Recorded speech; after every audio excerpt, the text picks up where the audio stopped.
नमस्कार, मैं हूं आपके साथ रचना तिवारी। आइए नजर डालते हैं फटाफट खबरों की ओर। वैश्विक स्तर पर पिछले 3 साल से अधिक समय से कोरोना गंभीर स्वास्थ्य जोखिम रहा है। दुनिया के कई देशों में पिछले कुछ महीनों से संक्रमण की स्थिति काफी नियंत्रित दिख रही है, लेकिन स्वास्थ्य विशेषज्ञ कहते हैं इसे हल्के में लेने की गलती नहीं की जानी चाहिए। कई अध्ययनों में पाया गया है कि कोरोना वायरस में अब भी लगातार म्यूटेशन जारी है, जिससे नए वेरिएंट का जोखिम अधिक हो सकता है। इस बीच यूनाइटेड स्टेट से प्राप्त हो रही खबरों ने फिर से चिंता बढ़ा दी है।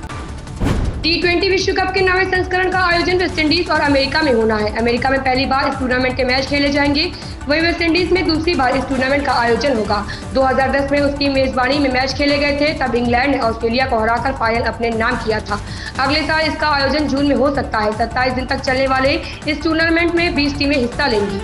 रिजर्व बैंक ऑफ इंडिया द्वारा हर महीने बैंकों की छुट्टियों की लिस्ट को जारी किया जाता है। ऐसे में रिजर्व बैंक ने अगस्त महीने में पड़ने वाली बैंकों की छुट्टियों की लिस्ट को जारी कर दिया है। देश में अलग अलग जोन में बैंक कुल 14 दिनों के लिए बंद रहेंगे। अगर आप बैंक में अपना खाता खुलवाने जा रहे हैं या बैंक से जुड़ा कोई दूसरा जरूरी काम करवाने की योजना बना रहे हैं, ऐसे में आपको इन छुट्टियों की लिस्ट पर गौर कर लेना चाहिए। ऐसे में बता दें कि अगस्त महीने में कुल 14 दिन बैंक की छुट्टियां रहेंगी। रिजर्व बैंक की गाइडलाइन की माने तो सभी बैंक सार्वजनिक अवकाश पर बंद रहेंगे। इसके अलावा बैंक की कुछ छुट्टियां राज्य स्पेसिफिक भी हैं।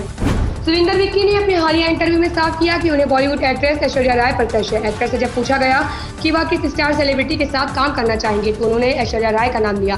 सुरिंदर ने कहा, मैं ऐश्वर्या राय का तगड़ा वाला फैन हूँ। सुरिंदर ने आगे कहा, सामान्य तौर पर मैं हर किसी का फैन हूँ, लेकिन मैं जानता हूँ कि कोई ऐसा है जिस पर मुझे शुरू से क्रश है। कभी कभी मैं सपने में देखता हूँ कि मैं ऐश्वर्या के साथ काम कर रहा हूँ। भारतीय जनता पार्टी मिशन 2024 की तैयारियों में जुट गई है। पार्टी अध्यक्ष जेपी नड्डा ने इसके लिए अपनी टीम का ऐलान भी कर दिया है। राजस्थान के 3 नेताओं को नड्डा की नई टीम में जगह मिली है। इनमें पूर्व सीएम वसुंधरा राजे, सुनील बंसल और डॉक्टर अलका गुर्जर का नाम शामिल है। हालांकि पूर्व सीएम वसुंधरा राजे पहले से ही पार्टी की राष्ट्रीय उपाध्यक्ष ही उनके पद को बरकरार रखा गया है, जबकि अलका गुर्जर को राज्य सचिव और सुनील बंसल को राष्ट्रीय महामंत्री बनाया गया है। डॉक्टर अलका को केंद्रीय राष्ट्रीय कार्यकारिणी में जगह देकर भाजपा ने राजस्थान के गुर्जर समाज को साधने का काम किया है। विपक्षी दलों के गठबंधन INDIA इंडियन नेशनल डेवलपमेंटल के 21 सांसदों का एक प्रतिनिधिमंडल मणिपुर की 2 दिवसीय यात्रा के लिए इम्फाल पहुंच गया है। प्रतिनिधिमंडल जाति संघर्ष से प्रभावित राज्य की वर्तमान स्थिति का आकलन करेगा। प्रतिनिधिमंडल में शामिल लोकसभा में कांग्रेस नेता अधीर रंजन चौधरी सरकार और संसद को सिफारिशें देंगे। केंद्रीय गृह मंत्री अमित शाह ने तमिलनाडु के रामेश्वरम में एक पुस्तक विमोचन कार्यक्रम में पूर्व राष्ट्रपति डॉक्टर APJ अब्दुल कलाम को श्रद्धांजलि अर्पित की।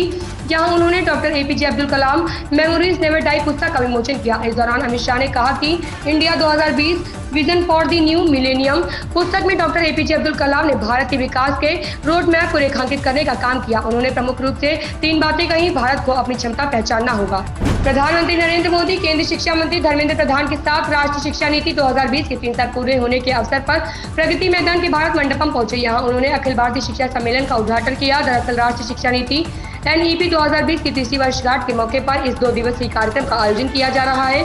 इस मौके पर PM मोदी ने शिक्षा और कौशल की 12 भारतीय भाषाओं में किताबों का विमोचन किया और PM जी ने योजना के तहत धनराशि की पहली किस्त भी जारी की।